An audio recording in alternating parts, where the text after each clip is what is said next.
Hi, welcome to week 4 of International Law 1. Last week we have talked about treaties and custom as sources of international law.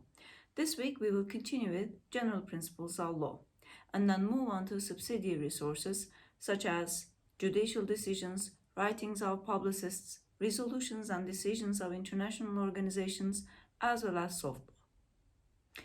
Let's begin with general principles of law. According to paragraph 1c of Article 38, the court may consider the general principles of law recognized by civilized nations. As far as the reference to civilized nations is concerned, possibly this was meant to exclude the consideration of primitive or underdeveloped legal systems rather than being a reference to the economic or political status of different countries by then. Today it is irrelevant and can simply be ignored. In general terms, general principles of law serve to plug the gaps and to avoid an undermining of international law in non-leak situations. That refers to a situation where there is no applicable law.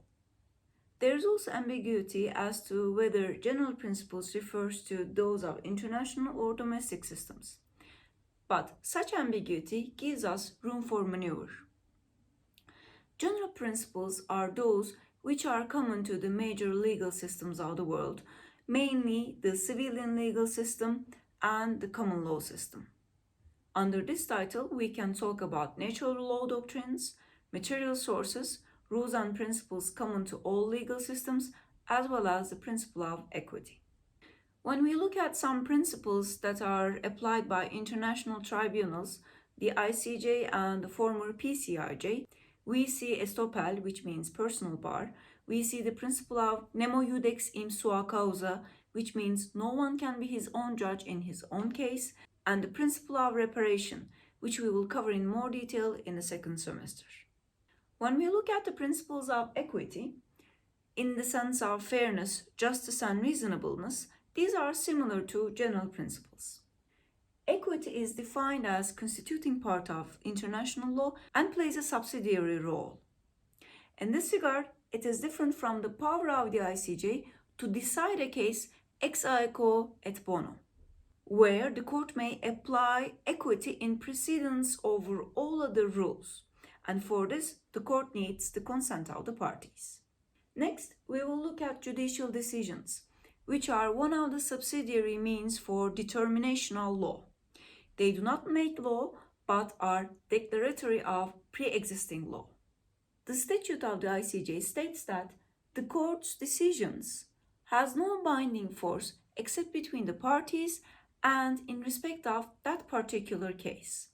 While it is true that Article 59 deliberately excludes a formal doctrine of stare decisis, in other words, a binding precedent from the international legal system, at least in the sense just discussed, we need to be careful.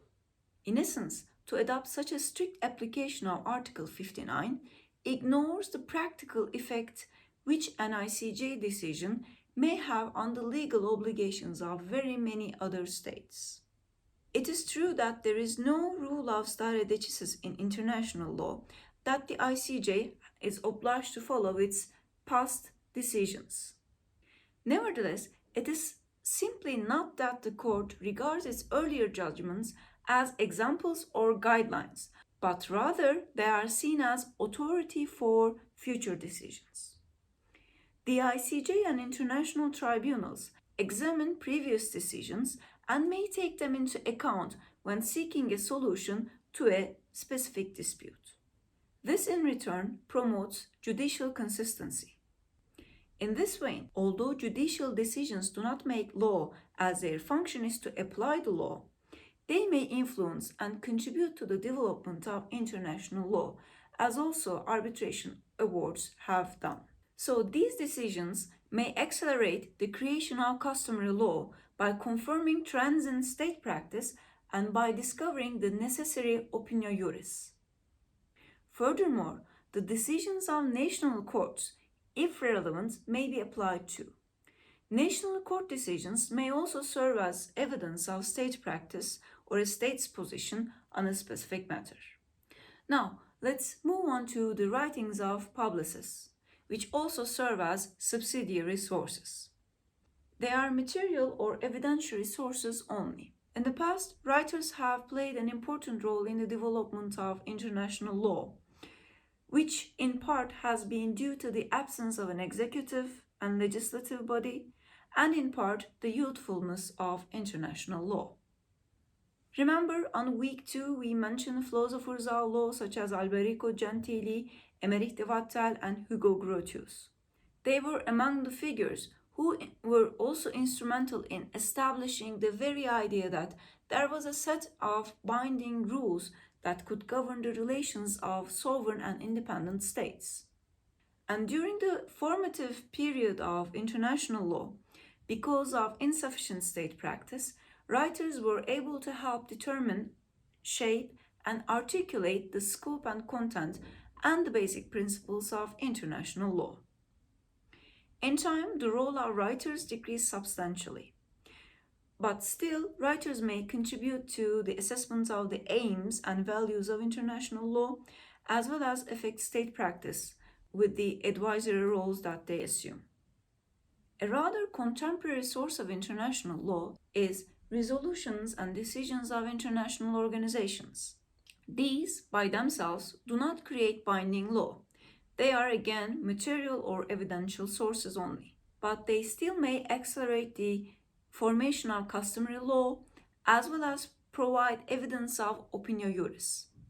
Let's have a look at the example of the United Nations and specifically the General Assembly, which is a political body, and dealing with questions of international law is not its main function. In essence, the resolutions of the Assembly are not binding. In other words, they are recommendatory. But such generalization conceals the great practical importance of General Assembly resolutions as well as their moral force. First, General Assembly resolutions can be declaratory of existing customary law. So, although the resolution itself is not what creates the legal obligation, this is where we can find the principle. Second, General Assembly resolutions may crystallize state practice, leading to a new rule of international custom. The votes in favor of a resolution may also be an indication of opinio juris, that is, a psychological element of international custom. In a similar manner, General Assembly resolutions may lead to abandoning or modifying an existing rule of customary law. So in that regard, they can play a crucial role. In a similar manner, soft law also serves as sources of international law. Soft law is the generic term used to describe non-legally binding international instruments, but which contains norms, principles, commitments, or standards expected to be complied with by states, as well as non-state actors. Soft law describes two different but related phenomena. First is the normative rules of international law that do not stipulate concrete rights or obligations for the legal persons to whom they are addressed. Treaties concerned with human rights in the past decades or environmental protection are examples of it. Second, it refers to those values, guidelines, ideas, and proposals that may develop into rules of international law but have not yet done so. So in that regard, soft law also serves as subsidiary sources of international law.